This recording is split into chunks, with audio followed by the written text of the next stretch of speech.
சில நல்லவங்களும் உண்டு. இந்த தடவை கண்டிப்பா நிச்சயமாயிடும். நான் மட்டும் அன்னைக்கு அப்படி நடந்துக்கலா உனக்கு இந்த நிலைமை வந்திருக்காது. உன் வாழ்க்கையை நான் தான் கெடுத்துட்டேன்.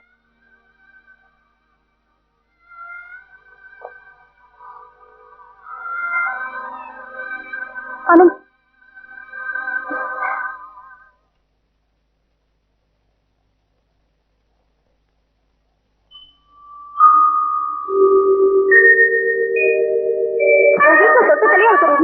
அவர் யாரு? உன் பாய் ஃப்ரெண்டா? என்னடி கிண்டலா? என்ன என்ன என்ன கேட்கக்கூடாதா? கேட்க பதில் சொல்ல வேண்டியதானே நீ? ஏடி உன் வாயை வச்சுட்டு சும்மா இருக்க மாட்டேன். எப்ப பார்த்தாலும் தொடரான விட்டு எப்பதான் அடங்க போறியோ தெரியல. கூடிய சீக்கிரத்துல மேரேஜ் ஏதாவது ஃபிக்ஸ் ஆச்சா? ஆகக்கூடாதா?